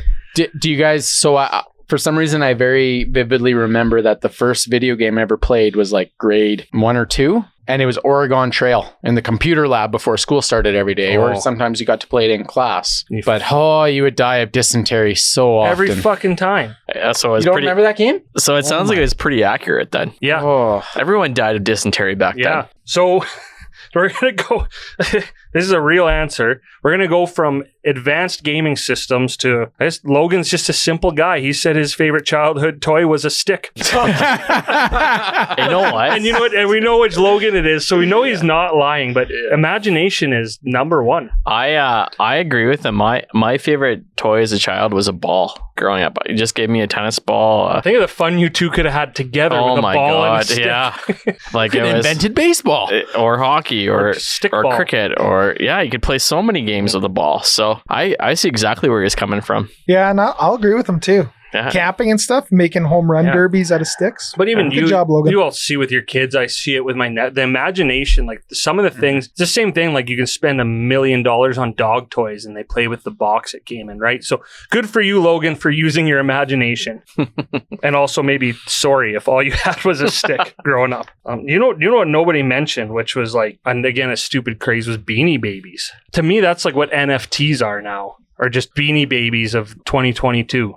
So in 20 years, they'll be completely worthless. Oh, in like 20 minutes. I don't know, man. Aren't some of those toys like collector items though? I don't think Beanie Babies are worth anything. And they were like for a flash in the I pan, bet you and some of them were like if they're in mint condition. I guarantee you. Yeah, there's some rare ones. out Yeah. The same with like Pokemon cards and all that. There's some, but I remember that again. The craze around Beanie Babies was wild, and like they didn't do anything. there. They had beans in them. Somebody's genius marketing. Yeah, it is. That's all it is. So I will say though, my favorite toy or toys growing up, just again, you got to use your imagination a bit and do whatever you want, was not only Lego but also Connects. I think those, man, you'd have a lot of fun with both of those, and surprised nobody mentioned either of those actually. Yeah, those are both fun. My one that I was surprised wasn't mentioned was those Light Bright games when you were real young. You remember Those are the still song? a thing. My kids still have those. Yeah, we Yeah. have one too. Yeah. Oh, nice. No, I don't remember the song. There's 2 words. Light Bright. Yeah. It's Just like over and over, It's yeah. kind of like hopscotch. Well, that's where boots. you get your ideas from. Yeah. My favorite childhood game, which goes a little bit along with Pogs in the schoolyard, was marbles. Did you guys ever play marbles? Yeah, I did. You, Yeah. you Yeah, lost like how- yours a long time ago. Ayo. That's such a bad joke. But having your little velvet sack that you carried your marbles in. Oh, And then- it sounds so weird, but I had a velvet sack too, Yeah. and that's where I kept my best marbles. especially if you played with your marbles before you hit puberty. Everyone had a velvety sack. Yeah. And then you'd like bury them in the. All right, good night. Yeah, okay. Hey, Lon, did that chest Sorry. waxer make your sack velvety? No, she did not. Morsey, though, I'm with you on the marbles. It was so much fun, like playing in the playground in the sand, and you'd like throw it as hard as you could so you could bury in the sand, so they couldn't hear that whack, so they could steal your marble. And then it's your turn, and you shot close to mine, so I'm just gonna whack yours now, and it's so much fun. I'll whack your marbles. Yeah, With I'm my gonna- sack. yeah.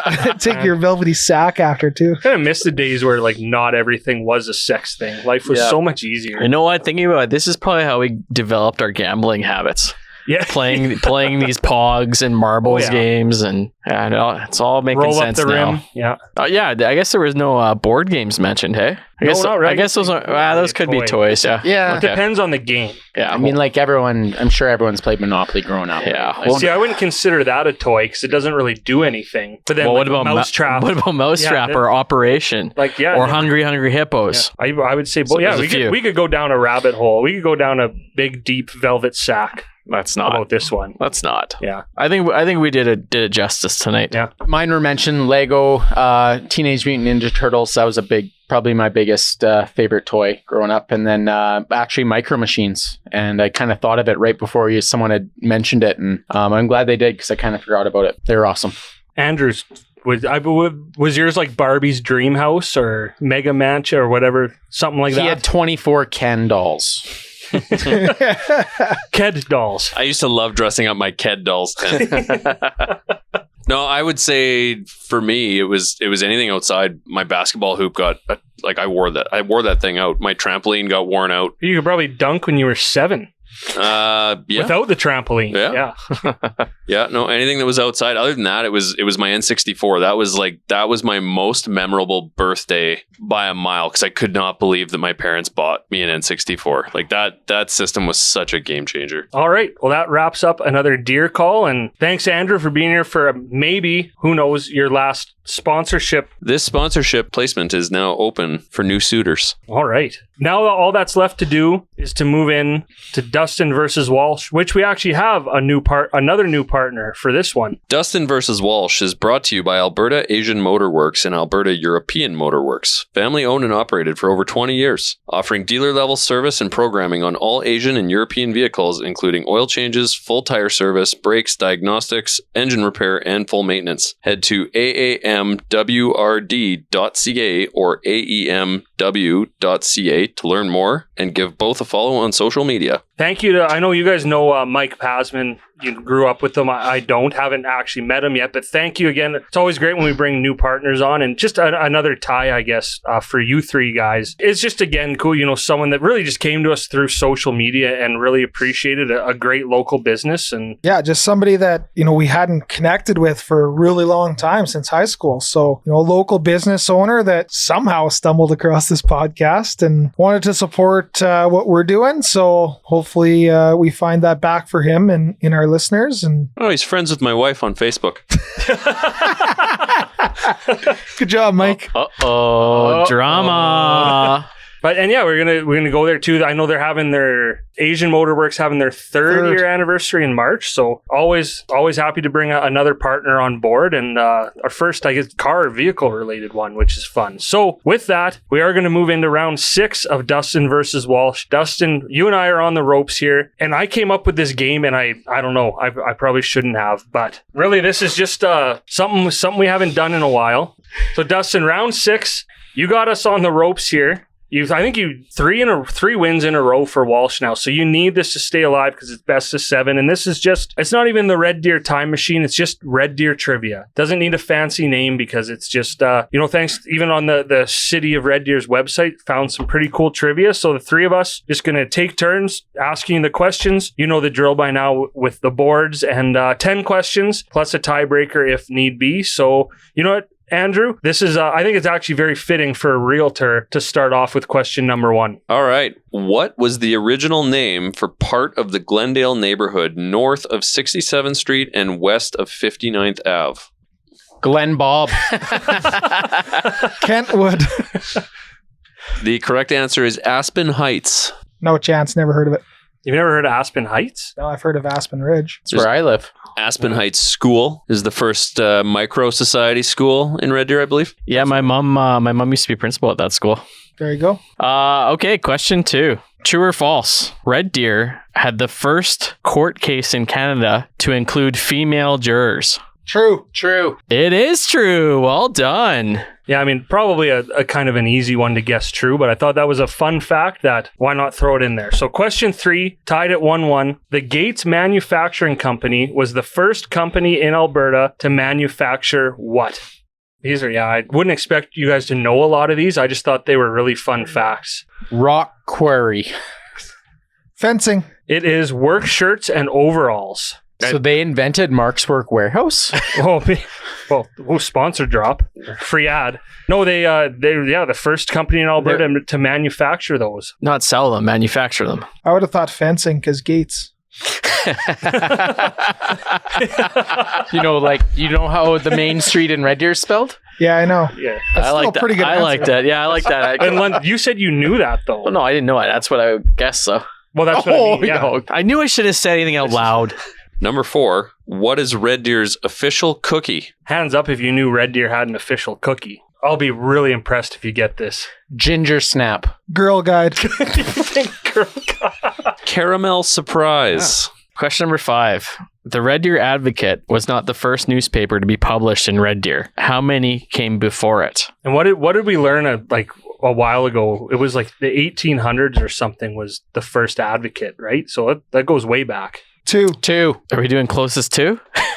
No. The correct answer is 5. I don't have the names or any other information, but Yeah, I didn't 5 either. failed newspapers before the advocate. That's a lot of failures. Glad you made this game so easy, Ted. Well, it's not supposed to be easy. We're supposed to learn. I don't expect you guys to know a lot of this. It's all about learning stuff, but you might know this one. What was constructed during the 1885 Riel Rebellion, also known as the Northwest Rebellion, at the Crossing? Hint, it's still around today.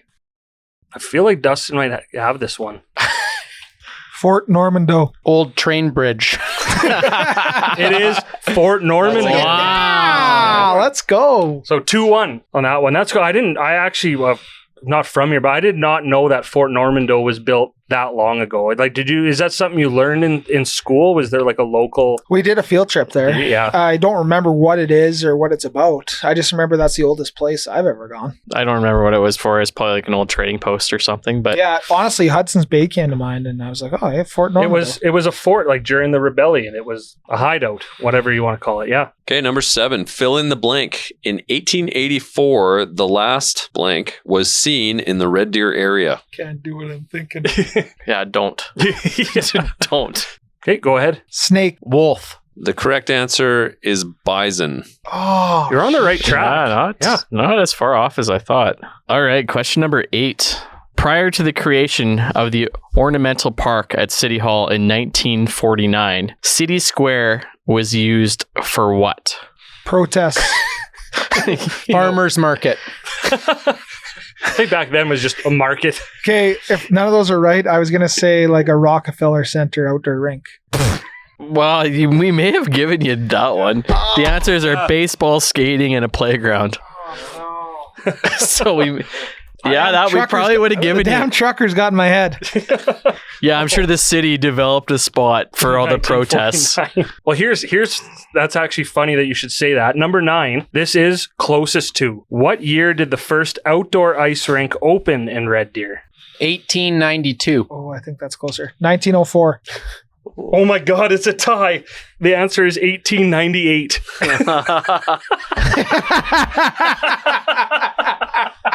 Right? Yeah, it's a I was going to put 1894. That's incredible. So, Who would have thought? Okay, you guys both get a point. Yeah. So this is the last question? So And he's up by 1. 3-2, yeah. Last question. We do have a tiebreaker, and this is Andrew. Take us home. Red Deer is named after the Red Deer River, but what was the river actually called by the Cree, which was then mistranslated by British traders as Red Deer River? This one's a real learning. Do you know this one, Lindy? Yeah, I spoke about this on one of our podcast episodes. Nice hint to your teammate. Well, you heard it I too. have no idea. Yeah. You listen to podcasts more than either of these guys do. So you need the Cree name? No. Just like what? What did they mispronounce it as? Yes. So what's the real English translation? Gotcha. What is the Cree name of the river? Waskasoo CP. Isn't that a guy who just creeps on you in the bathroom? Okay, come on. Yeah, Ted, you might have just blew it for us, Ted. No. That didn't help me. No, I saw your answer. I just don't want him to get it, so we win. Yeah, we're gonna need a good guess from here. I Kev. don't think he's going to get it. I wouldn't have known this without looking it up. I couldn't remember it, but I did talk about this. Yeah. I said the Little Red Deer River. Green Elk Stream. Oh! I don't think we can do it. Okay, wait, what's the score? It's 3-2. 3-2. That's not For for Dustin. No. Well, what's the answer? The answer is Elk River. Yeah. Green Elk Stream is not. You can't give him No, that. I I was won't just take impressed that, you got elk. Yeah, how did you get that? Because I was like, Waskasoo, probably. Right? what's opposite of red? Green. It's opposite of a deer. So really, they Elk, what's opposite of river or stream? yeah. It's not like a super That's cool creative origin thinking, story. Kev. Way to go. Yeah. Yeah, nice work. But it's, Ken. they just thought red deer instead of elk, basically. So, Dustin. Game 7, baby. Oh, Let's go. That means I got to come up with another goddamn game. But just for fun, this is just another closest to, because I don't know, who wouldn't want to know this? In meters, how high above sea level is Red Deer? 3,042. 1,500. Oh, you would have won. 855 meters. Hey, good job on that, because that was very hard. I didn't design it to be easy. I just thought it was, I kind of came across it. We learned some stuff. You might remember half of it. Who would have thought that a game of trivia, Dustin would get back in the game? I just can't believe that we were each 6 years off on Yeah, that. that's weird. Yeah, I thought you had it until I did the maths. Yeah, well done, guys. You got more than I thought you would. So So, hey, that means one more game 7. That's pretty exciting. I don't think we've ever gone to like a we final haven't. game, right, in any of the verses. So We'll have to that's- make it a doozy. Yeah. I just hope there's snow on the ground for our carriage or our sleigh ride for our date. There should be. It'll be February. I don't know. It's pretty nice out there. I'm starting to feel like it's spring. Oh, well, I think you just jinxed it, man. It's not summer because the snow's still on the ground. Oh, yeah, he knows the rules. Yeah. So that was it. That's it for another episode. Andrew, thank you for coming in, filling in. I hope you had fun. Really, the KED thing wasn't a big deal. It's just Erin wasn't here to go after her hair, so we had to fixate on something. Thank you for being our lightning rod. I can't believe I paid for that ad read. Hey, it's top of mind no matter what. Everyone's like, wow, 20 grand. That guy's so nice. Yeah, everyone's like, oh, man, I'm going to buy a house from him. So now this is your 3rd time on the podcast, though. How was your ad read experience? It was pretty good. The ad writing is iffy at best, but That's a shot at 2 of us. That's showbiz, baby. I did my best to impersonate Co-Worker Erin's change of tonality. So hopefully I can take her spot because I've got better hair. You're gonna listen to it and be like, that is one tone the whole time. No, I thought you did. I thought you did good. Thanks, Lundy. I don't remember. I'm just saying that's how you're gonna think. So I will just say, Andrew, you've been a great partner, a great friend of ours, supporting our bad habits here with this podcast. Really appreciate it, obviously. We really want someone to tell them Lundy sent you here soon. Hopefully we're out of this little pandemic thing sooner than later. We're coming with beer. We're coming with pizza. We're coming with our trucks. We'll move you in. We'll take some pictures. We'll have some fun with the podcast.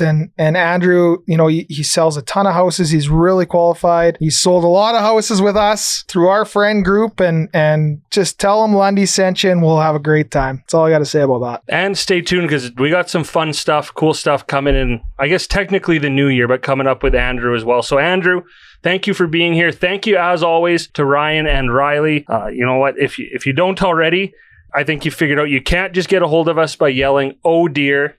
But make sure you follow us on social media, Instagram, Twitter, Facebook. Subscribe to our YouTube page.